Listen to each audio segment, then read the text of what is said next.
Victoria. Gloria al Señor. Vamos a abrir nuestras Biblias. Aleluya. Al Nuevo Testamento. Vamos al Nuevo Testamento. Lo vamos a llevar por pautas. En la carta del apóstol Pablo a Tito. ¿No ha venido Tito hoy? No, en la mañana vino. Carta del apóstol Pablo a Tito.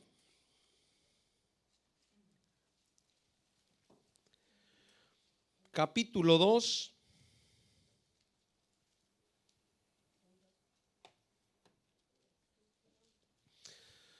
Tito, capítulo 2.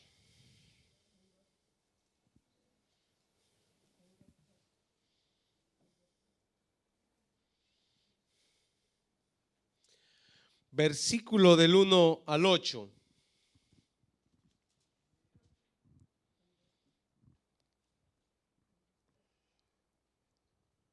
Aleluya. Tito capítulo 2, versículo del 1 al 8. ¿Lo tenemos? Gloria al Señor. Le damos lectura a su palabra en el nombre del Padre, del Hijo y de su Santo Espíritu. Léalo en voz alta junto conmigo.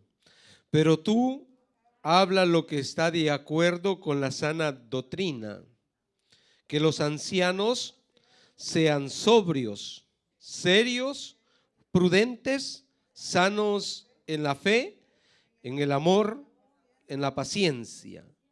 Las ancianas asimismo sean reverentes en su porte, no calumniadoras, no esclavas del vino, maestras del bien, que enseñen a las mujeres jóvenes a amar a sus maridos y a sus hijos, a ser prudentes, castas, cuidadosas de su casa, buenas, sujetas a sus maridos, para que la palabra de Dios no sea blasfemada.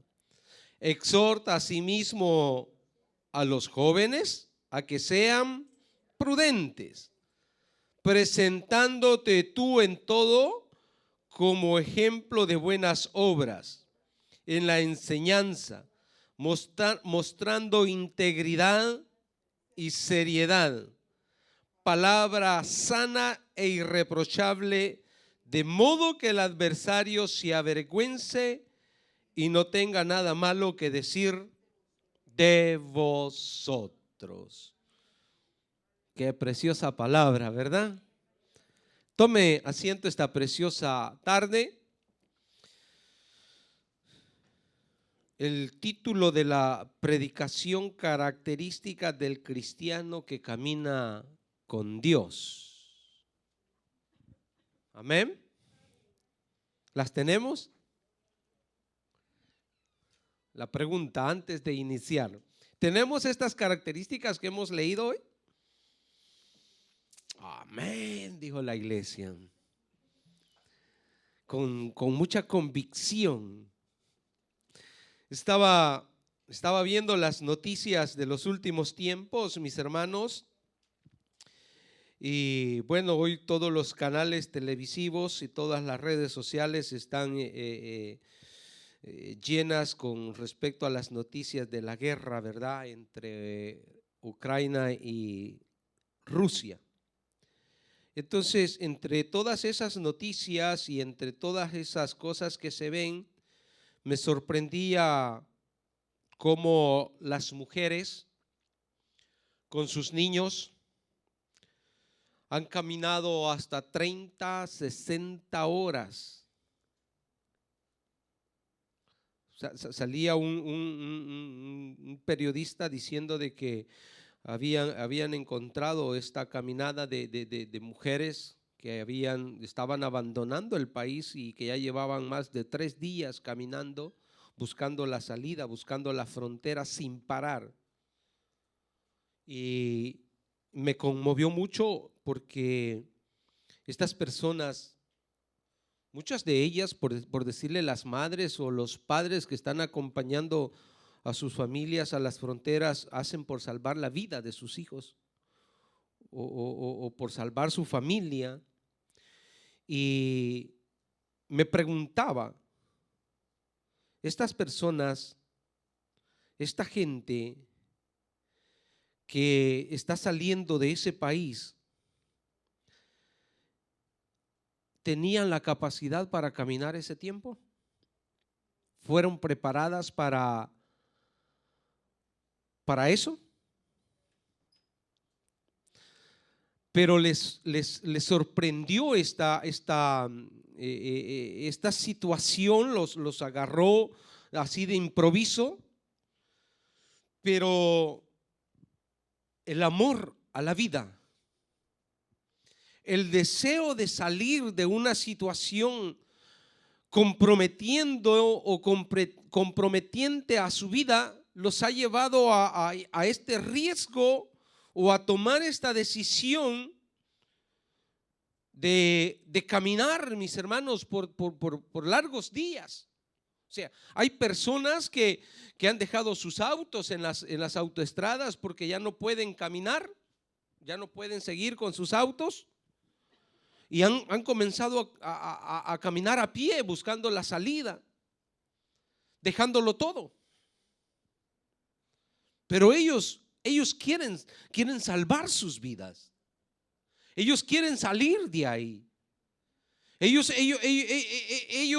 mis hermanos, han corrido este riesgo de caminar bajo la nieve, bajo las noches frías, bajo la nieve, hermanos, o bajo la lluvia, pero ahí van dejando a veces hasta la ropa porque se les baña, pero van caminando, no se detienen porque saben que al detenerse hay un riesgo a correr, porque el enemigo viene con todo un armamento y viene con un equipo preparado para avanzar, y ellos caminando a pie saben que llevan desventajas y no pueden quedarse a medio camino a esperar que amanezca para continuar. No, tienen que preocuparse por salir.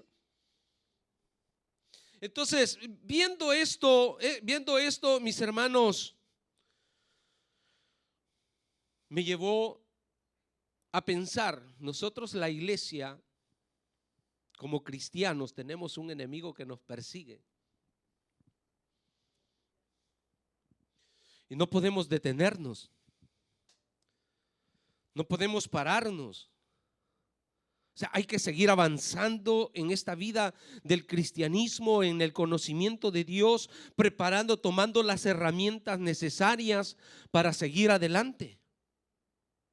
Tomar nuestra familia, anunciarle a nuestras amistades que ya viene Cristo y que debemos de estar preparados. Entonces, mi hermano, decía yo, ¿cómo es que la iglesia puede detenerse o cómo la iglesia puede estar durmiendo sabiendo que su lucha no es contra sangre ni carne,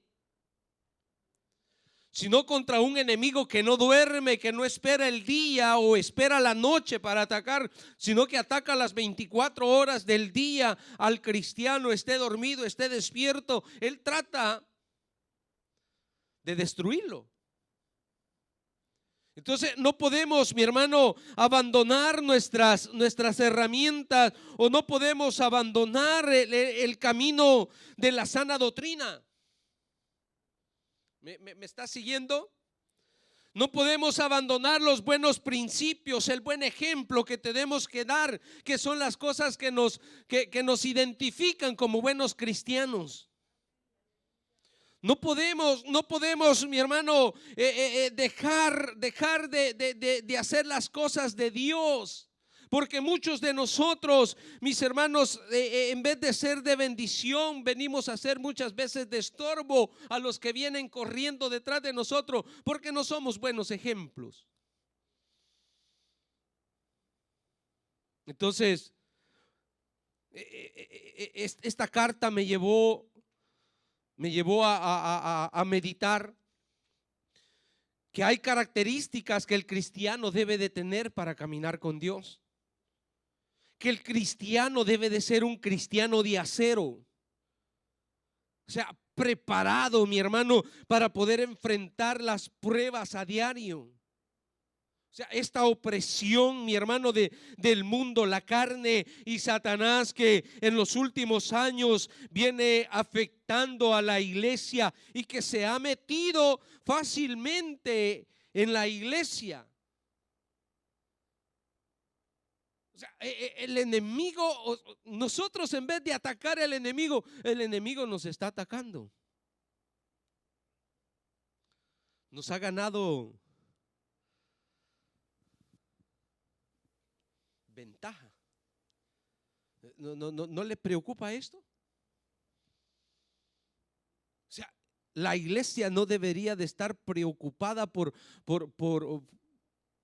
aprender principios, sino que ya debe de tener los principios y debe de estar atacando al enemigo, predicando la palabra allá afuera, salvando almas, liberando a los cautivos.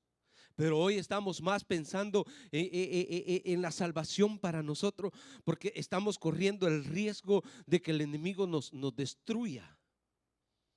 O sea, vea cuánto terreno hemos perdido, mi hermano. Entonces el apóstol Pablo le aconseja a Tito y le habla a Tito de seguir un buen camino. O sea, él le dice que tú debes de ser ejemplo.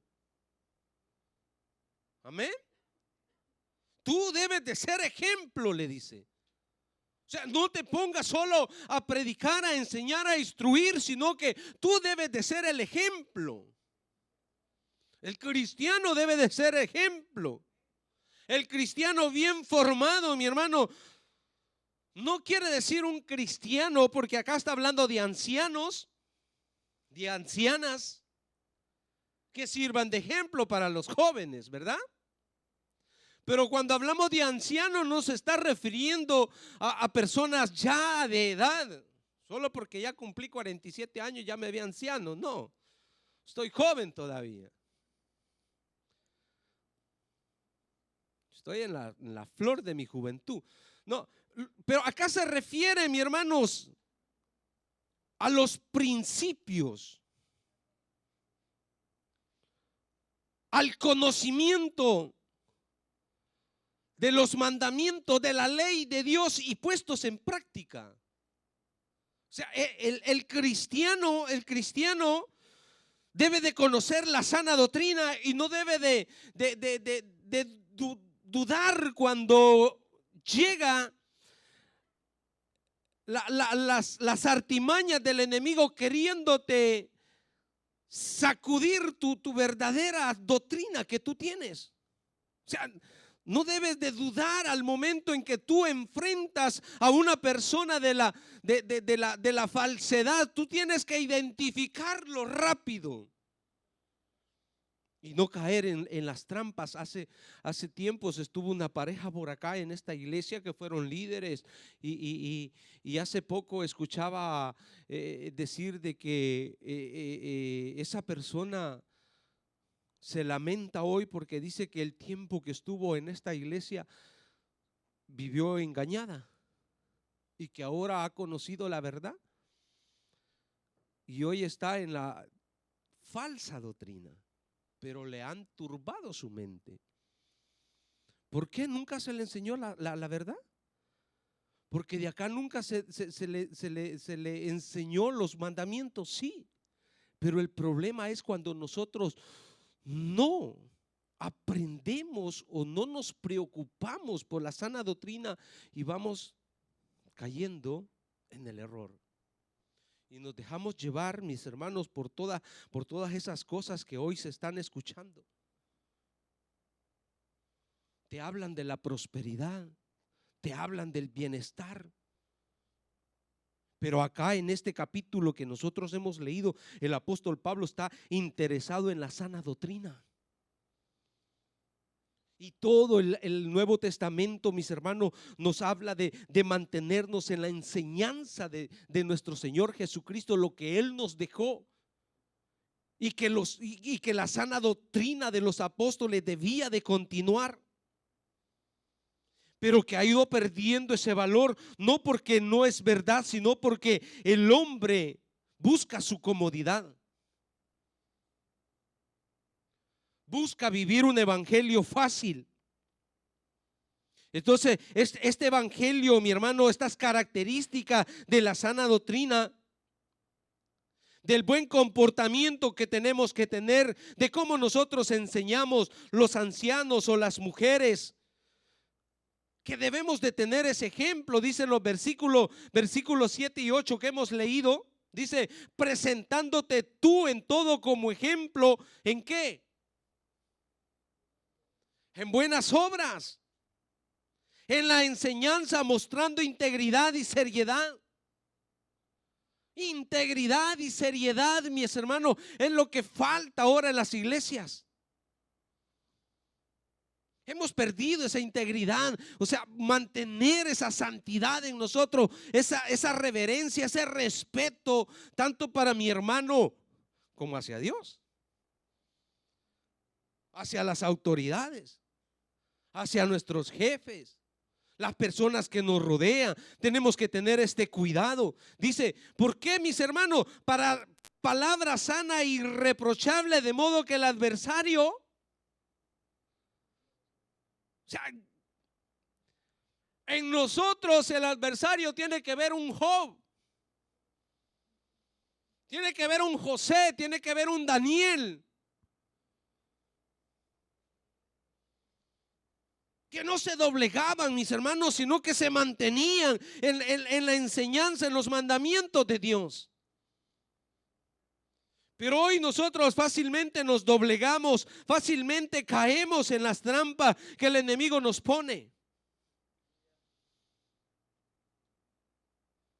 Y cuando nosotros vemos, dice, volvamos al versículo 1, pero tú habla lo que está de acuerdo con la sana doctrina. ¿Qué dice? ¿Qué le dice a los ancianos? Que sean ebrios. No, sobrios. ¿Y qué es una persona sobria? Es una persona templada, o sea, que tiene una mente sana. ¿Tenemos una mente sana?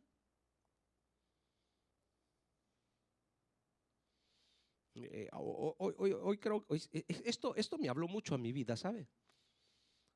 Espero que Dios le hable también a su vida, pero a mí me habló mucho porque toca partes muy sensibles de nosotros. O sea, a veces no somos este tipo de persona, mi hermano, moderado en nuestras acciones. Eso significa ser sobrio, ser moderado en nuestras acciones. Hay muchas cosas que no tenemos, en muchas cosas que no tenemos una moderación. No respetamos los límites, ultrapasamos los límites. No somos sobrios cuando nosotros pasamos nuestros límites. ¿Por qué? Porque yo le dije, esto habló mucho a mi vida, porque uno pierde su físico, por decirlo así. Porque cuando está a la mesa, no tiene límites. Cuando está joven, uno se aventaja y dice, no, en tanto no pasa nada. Puedo comer todo lo que quiero y no pasa nada. Y no es verdad. No es verdad. Llega una cierta edad que comienzas a sentir los defectos por no haber tenido esta templanza, mis hermanos, o haber tenido esta moderación en tus acciones.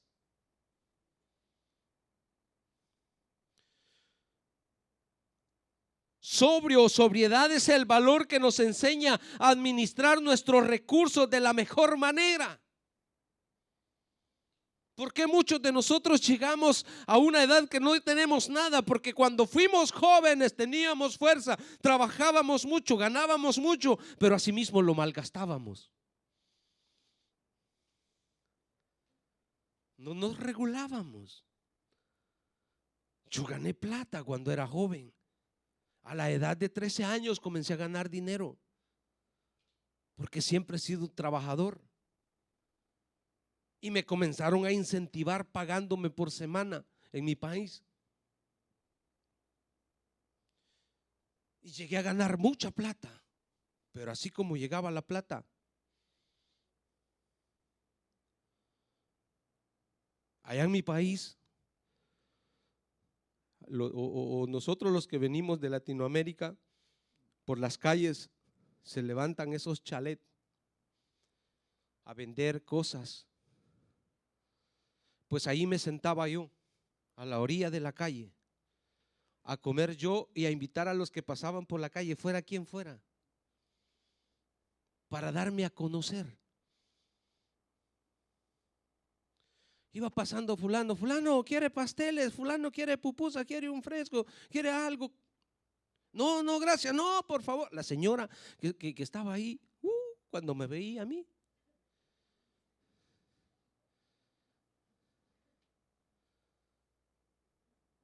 ¿por qué? Porque no tenía una mente sana. No pensaba en regular mis recursos. Nunca pensé que iba a necesitar. Pensé que eso iba de aumento en aumento,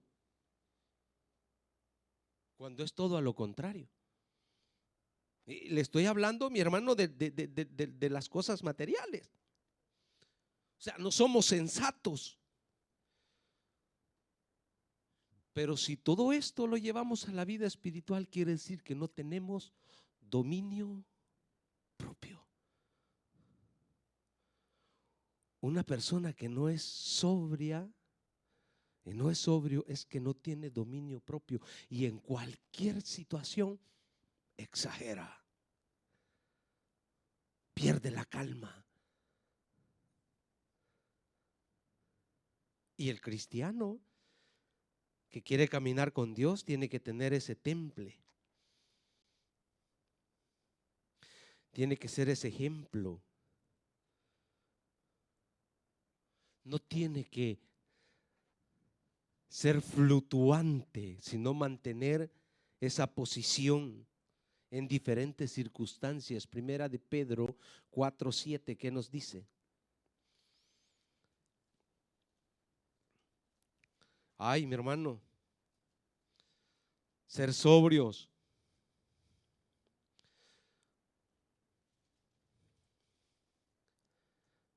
Mas el fin de todas las cosas se acerca. ¿Y qué dice? Sed pues sobrios. No perder el tiempo, pues, mi hermano. Aprovechar el tiempo. Decíamos el jueves en el culto que tenemos que estar velando por los tiempos que estamos viviendo. Esto es tener una mente, mis hermanos, sana. Y nos falta, mi hermano, nos falta tanto, porque parece que las cosas las estamos viendo delante de nosotros, pero no sentamos cabeza, seguimos. ¿Cuál es la siguiente palabra que sigue en el versículo que tenemos? Al versículo 2 de Tito. Que los ancianos sean sobrios y serio. Ya pues, dice por ahí, sea serio pues.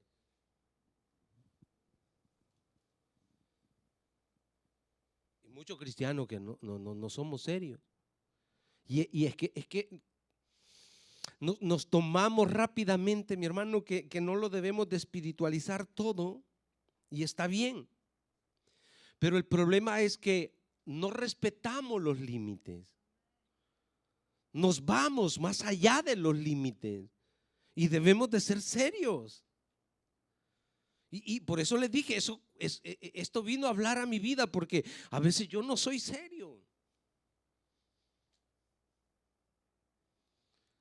Cuando estamos con nuestros amigos, cuando estamos en familia, parece que nos gusta mucho gozarnos, reírnos, ¿verdad? Pero mantener ese temple, mis hermanos, mantener esa línea, no sorpasar, a no andar oltre de lo que debemos de andar.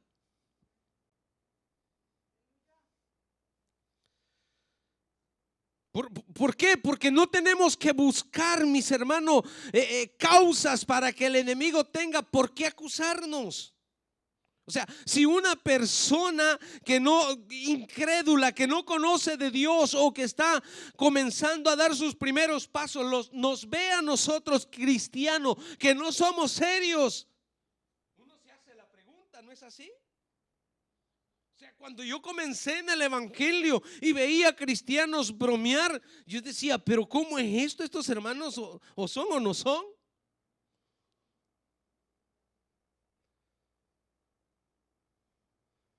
¿No es verdad? Porque tenemos poco de ser serios. ¿Qué es la seriedad, mis hermanos?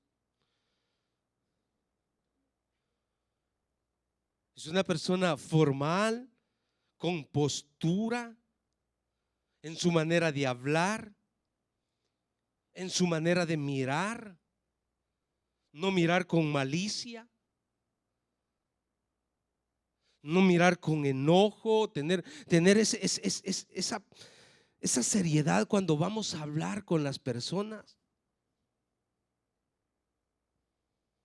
Esto tiene que ayudarnos, mis hermanos, a cambiar ciertas actitudes. Y Tito, que está en un lugar, mis hermanos, donde era bien complicado, porque en Corintos, en la parte de Grecia, en toda esa zona, que tenían esos cultos al cuerpo, al físico,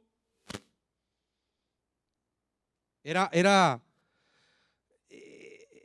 una cosa fuerte, porque ellos querían mostrar sus habilidades, sus dotes. Es de ahí donde parten los Juegos Olímpicos, mostrando, o sea, todo ese tipo de cosas, mis hermanos, que nos llevan a distraernos del buen camino.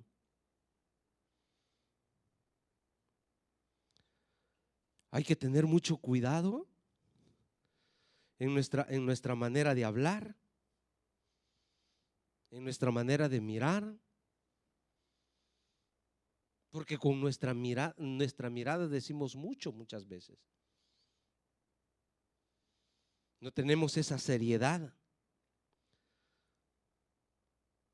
¿Qué más tenemos ahí? Prudentes. El Señor nos recomendó que fuéramos prudentes. Los proverbios están llenos de esta palabra, prudentes. Como cristianos debemos de ser prudentes, dominarnos a sí mismo. ¿Logramos dominarnos a sí mismo? ¿Somos discretos?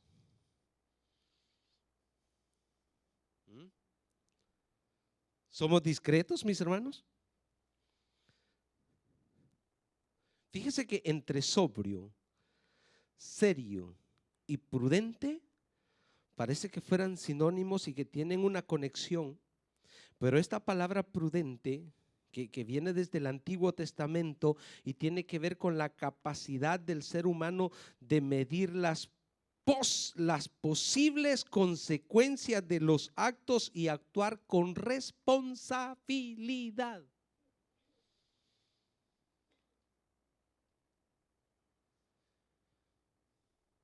medir los actos. Y a veces no medimos nuestros actos. Y cuando cometemos el error, no queremos tomar nuestra responsabilidad.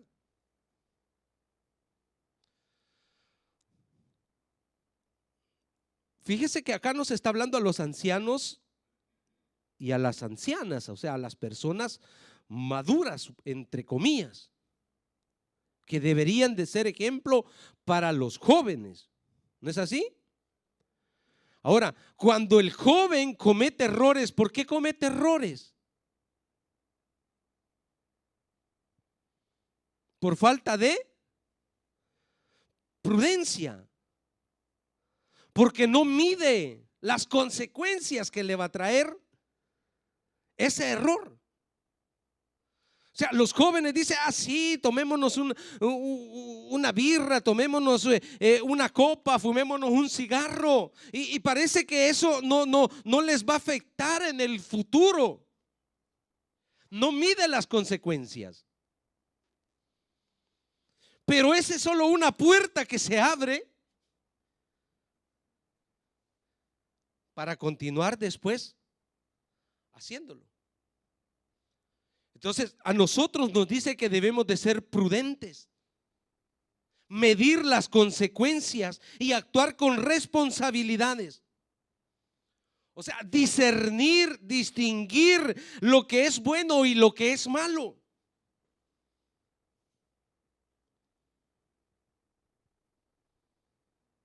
Son características que deberíamos de tener.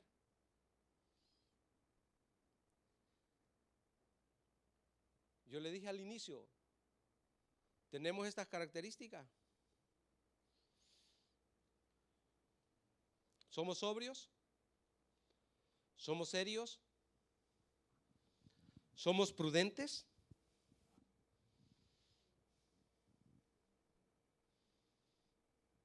¿O nos falta? Porque si ya las tenemos, entonces este mensaje era solo para mí.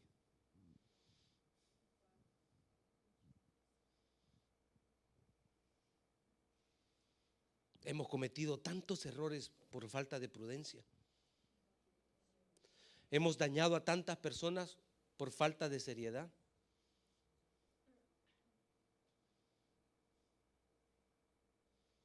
¿Cuánta sobriedad nos falta?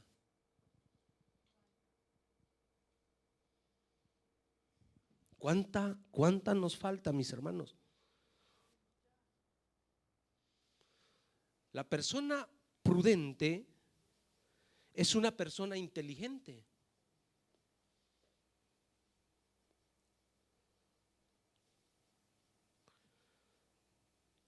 Es una persona que razona, que mide las consecuencias. Mateo 25,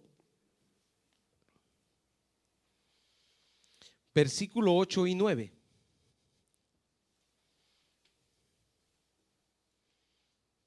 Esta es una acción de prudencia. Mateo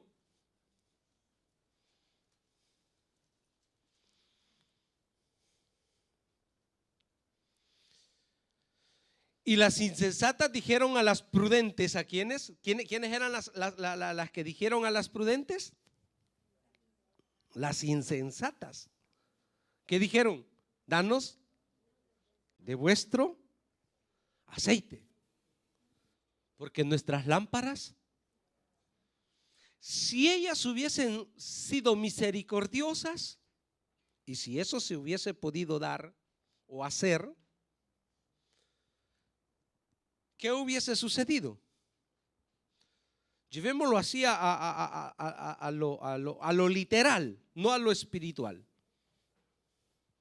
Acá no se da, acá, bueno, al sur dicen que sí se da, pero en nuestro país se da. El vecino a la vecina, me presta sal, me presta azúcar, me presta tortillas, me presta frijoles. Y dice, sí, ven tantos frijoles para la cena, no los voy a ocupar. Y le da los frijoles o le da las tortillas. Y resulta que durante la tarde no le quedó tiempo de cocinar lo que había pensado cocinar. y dice, ay, si no le hubiera dado las tortillas a la vecina.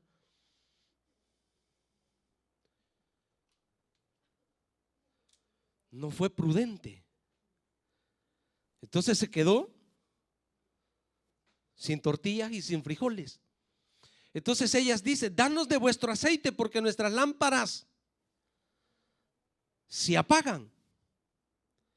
Mas las prudentes respondieron diciendo, ¿qué dijeron? Para que no nos falte a nosotras y a vosotras.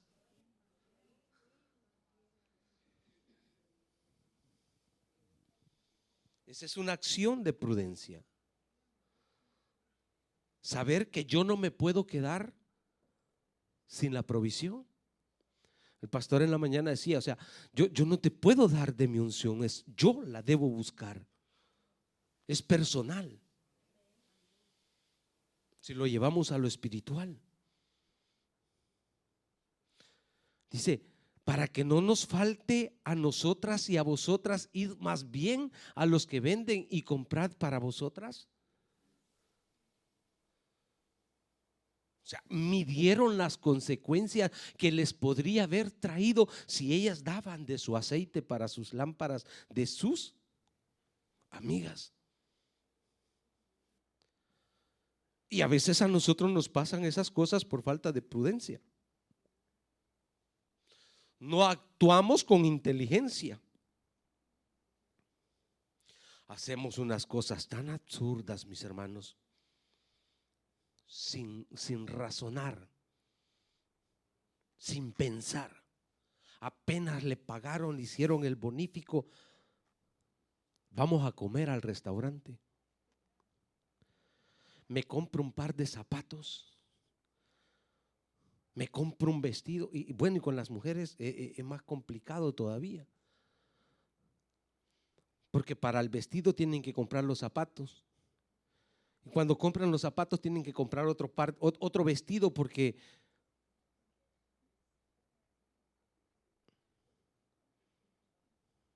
no son prudentes. Pensar que ese dinero les puede servir más adelante para ayudarle al esposo a pagar la boleta del gas o de la luz.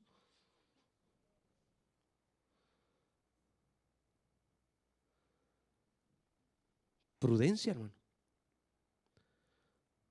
Prudencia. Prudencia. Debemos de ser muy inteligentes y actuar con mucha sabiduría. ¿Qué más dice? Sanos en la fe. ¿Cómo vamos a ser sanos en la fe? Esta es la preocupación de Pablo con Tito, de ser sanos en la fe, o sea, de no abandonar la sana doctrina, de continuar enseñando lo que Pablo le había enseñado, de no cambiar por todo lo que allí se estaba moviendo. Él tenía que mantenerse en la sana doctrina de aquella iglesia primitiva, que si usted va a Hechos capítulo 2 versículo 42, que dice Hechos 2:42,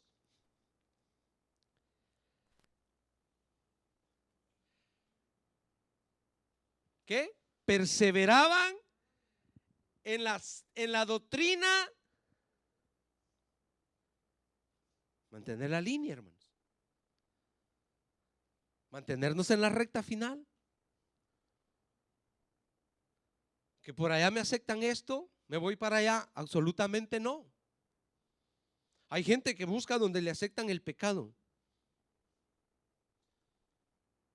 Hay gente que busca la iglesia donde le dicen, sí, hermano, venga, venga, venga, venga. Acá puede vivir como usted quiera. Si quiere casarse, cásese. Si no quiere casarse, no se case. Si quiere, bautícese. Si no quiere bautizarse, no se bautice. Absolutamente no podemos cambiar la doctrina o los mandamientos que el Señor Jesús nos dejó. No podemos. Dice en la doctrina de los apóstoles, en la comunión unos con otros, en el partimiento de pan y en las oraciones. Se mantenía la iglesia en lo que el Señor Jesús les había enseñado. Eso fue lo que Jesús le enseñó a sus discípulos. En compartir el pan. Estuvimos hablando el jueves, que el Señor les reprende y le dice: ¿no pudieron orar una hora conmigo? Ni porque ven que estoy sufriendo, ni porque ven que estoy en agonía, una hora no pudieron estar conmigo orando. O sea, la oración es importante para el cristiano. El congregarnos es importante.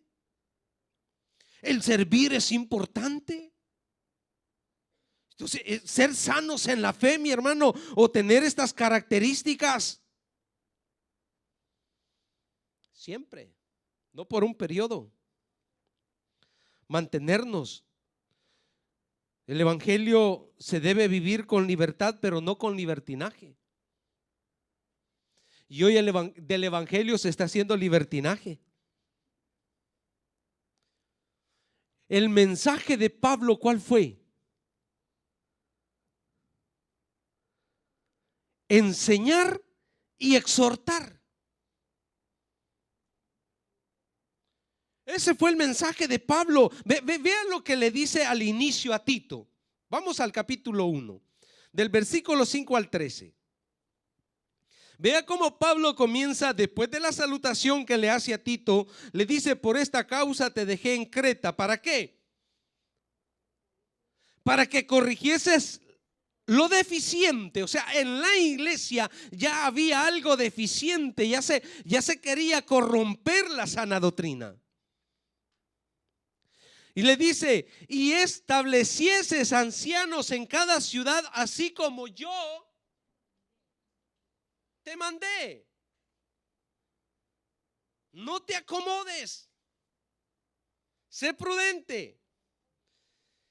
El que fuere irreprensible,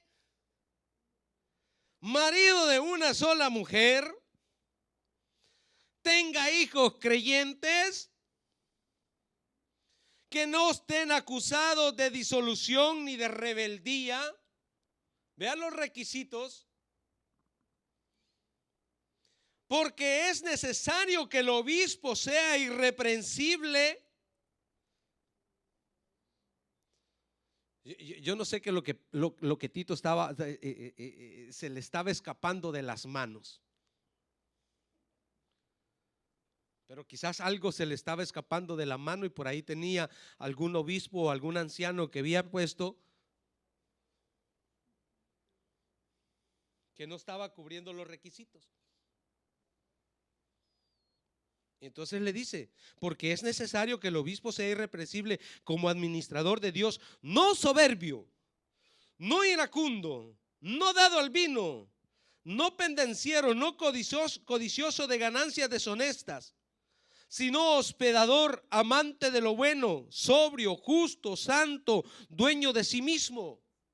¿Qué tiene que ver con lo que estamos viendo nosotros en el capítulo 2? Retenedor de la palabra, fiel tal como ha sido enseñada, para que también pueda exhortar con sana enseñanza y convencer a los que contradicen. Porque hay aún muchos contumaces, habladores de vanidades y engañadores, mayormente los de mayormente judíos. Pablo tuvo un problema grave con los de la circuncisión, que querían meterlos todos al judaísmo. Entonces dice: a los cuales es preciso tapar la boca, que trastornan casas enteras, enseñando por ganancias deshonestas lo que no conviene. Esto se vive hoy, hermanos. Se vive esto, personas que trastornan enseñando ganancias deshonestas.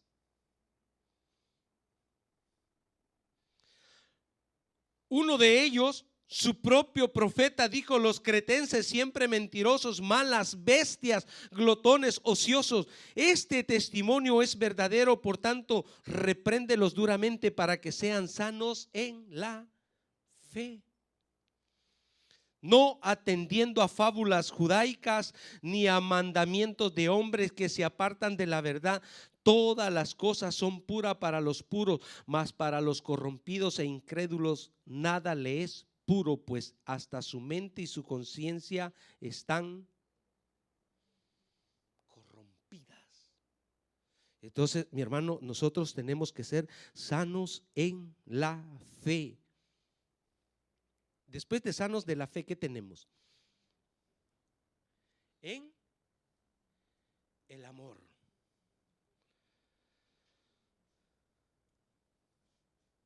¿Cómo se expresa el amor? ¿Cuál es la manera en que se expresa el amor? Jesús expresó todo su amor por nosotros en la cruz del Calvario, guardando silencio. Y aún no nos reprocha hasta hoy cuando nosotros le fallamos y nos dice: ¿por qué me fallaste? Si yo morí en la cruz del Calvario por ti, ya no te quiero más.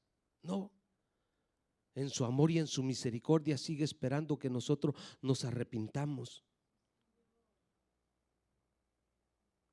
porque el amor de Dios ha sido manifestado en una manera tan especial hacia con nosotros.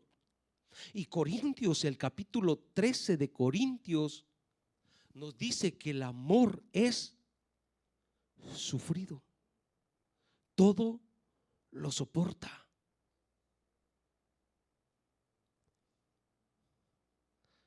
Nosotros, los padres no soportan más a los hijos no soportan más a los padres, el esposo y la esposa pasan peleando. ¿Por qué?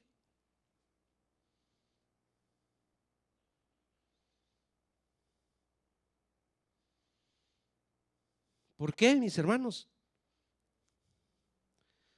¿Dónde está esta demostración del amor?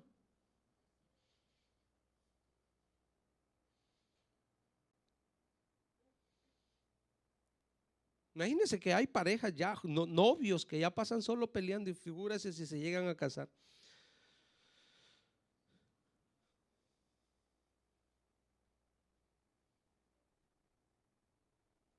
Nosotros con mi esposa, cuando éramos novios, teníamos ciertas discusiones. No era tanto entre nosotros, sino porque los problemas que nos rodeaban nos llevaban a ciertos problemas. Pero ¿qué nos hacía volver entre nosotros y a seguir adelante? El amor. El amor. Y cuando nosotros vean lo que dice Primera de Corintios capítulo 13, ¿sí? Versículo del 1 al 7.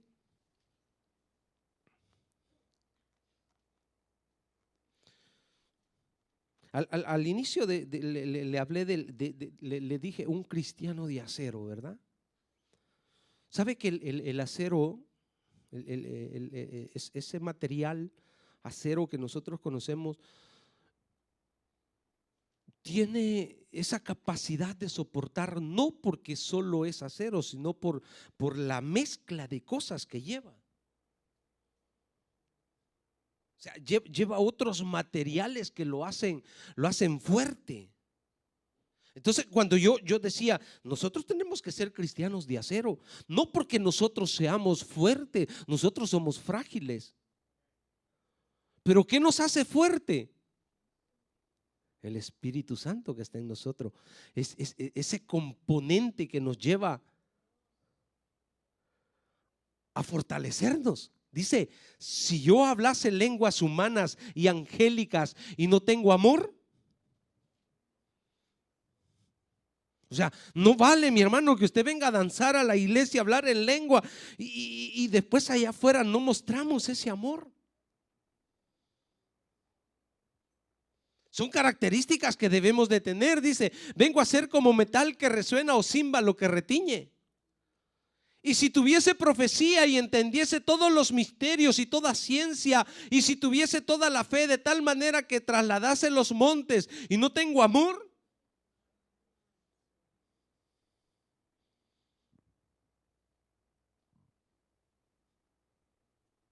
la iglesia de Cristo debe demostrar ese amor.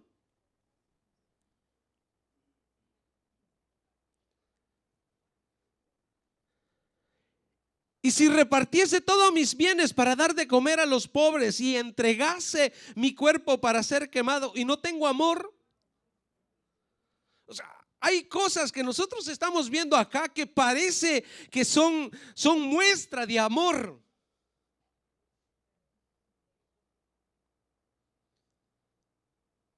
Pero el escritor dice, si no tengo amor, aunque yo haga todo esto, no me sirve de nada. El amor es esto. Porque una persona puede dar tantas cosas,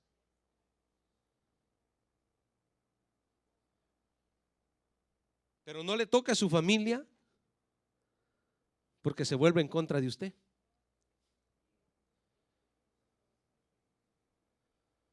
O sea, hace tiempo yo vi en las redes sociales, hoy pasan tantas cosas, ¿no?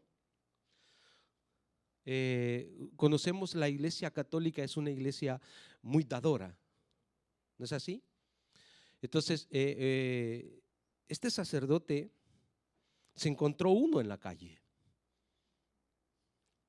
y se lo llevó, porque estaba muriéndose de frío. Se lo llevó, le cambió su ropa, lo mandó a bañarse, le dio ropa buena, le dio de comer, le dio donde dormir. Y cuando él va a acostarse, ve que en el cortil estaba un motorino. Entonces temprano despierta a las 5 de la mañana, agarra el motorino y se va. Cuando el sacerdote se levanta, ve que el motorino no está. Se ha ido.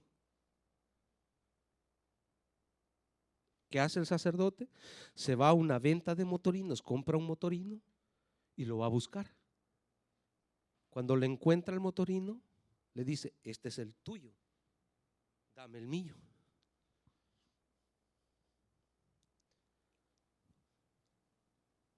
O sea, no le mostró enojo.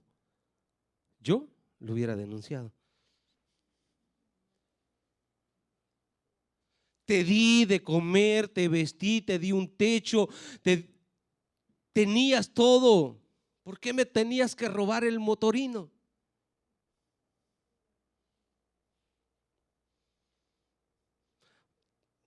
Muchos de nosotros no ayudamos por falta de amor.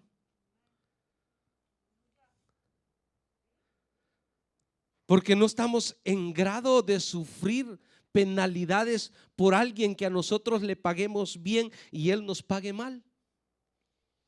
Pero el amor dice que es sufrido, es bueno, benigno. El amor no tiene, no me molesto porque usted crezca, porque usted sea bendecido.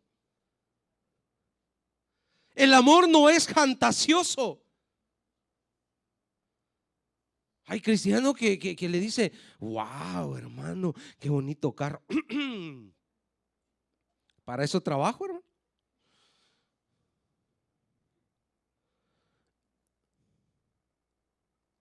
El cristiano sabe darle la gloria a Dios.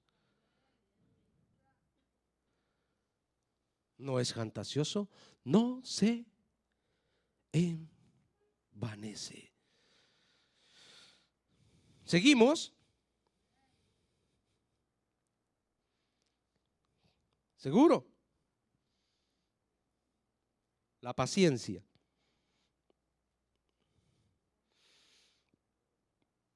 Otra característica que debe de tener el cristiano, la paciencia.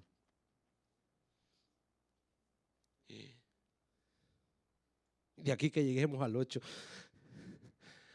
La paciencia. ¿Sabe cuánto cristiano anda allá afuera que perdió la paciencia? Ya no persevera en los caminos del Señor.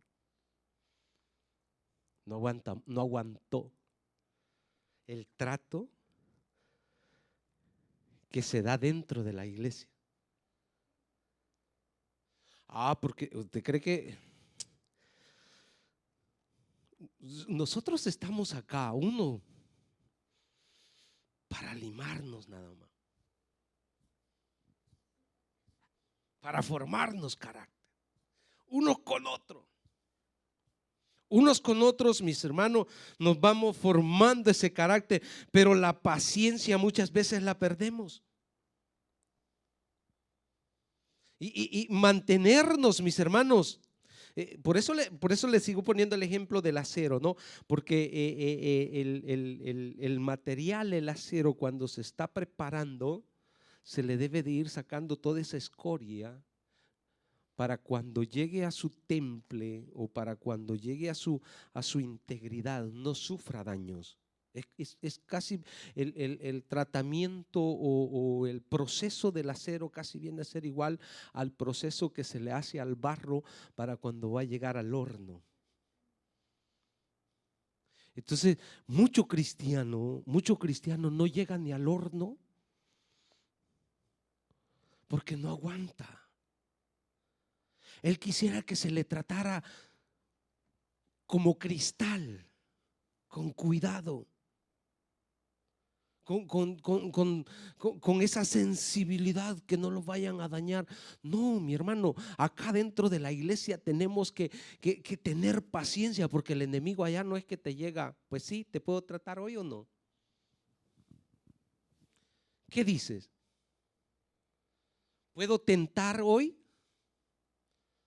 No, el enemigo no anda esperando si tú tienes paciencia o no. Entonces, dentro de la iglesia tenemos, mis hermanos, que sufrir o tenemos que tratar esas partes imperfectas que tenemos nosotros. Hebreos capítulo 10, versículo 36. Por acá vamos terminando. Porque si no,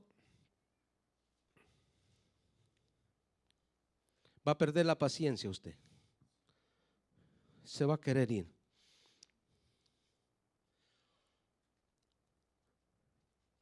¿Qué dice?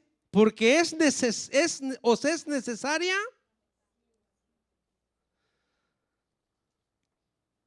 O sea, es parte que nosotros tenemos que tener como cristianos, la paciencia, para que habiendo hecho la voluntad de Dios obtengáis. ¿Ya terminó la voluntad de Dios?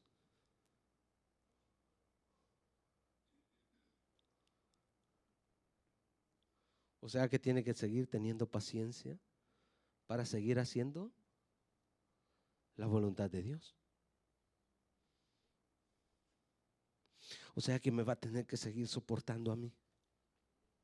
Yo le voy a tener que seguir soportando a usted. Porque esta iglesia tiene que seguir haciendo la voluntad de Dios. Porque esta iglesia no es del hombre, es de Dios. Entonces nosotros, ambos, tenemos que limarnos y tener esa paciencia para hacer la voluntad de Dios. Porque al final, entonces vamos a obtener las promesas. Pero durante este avanzar, no nos tienen que faltar estas características. Póngase de pie. Santiago capítulo 1,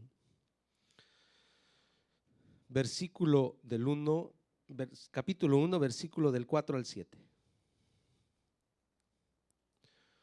Uy, nos faltaron las mujeres. Solo con los ancianos nos quedamos a continuación. Y después nos faltan los jóvenes. No se pierda la segunda parte. nos quedamos solo para los hombres. Bueno, dice, mas tenga la paciencia, ¿cuánto? La mitad. La tercera parte, dice, obra completa. ¿Quién ya es perfecto? ¿Quién alcanzó ya la perfección? Dice, para que seáis perfectos y cabales, sin que os falte cosa alguna. Y si alguno de vosotros tiene falta de sabiduría, pídala a Dios, el cual da a todos abundantemente y sin reproche, y le será dada. Pero pida con fe, no dudando nada, porque el que duda es semejante a la onda del mar, que es arrastrada por el viento y echada de una parte a otra. No piense pues quien tal haga que recibirá cosa alguna del Señor. El hombre de doble ánimo es inconstante,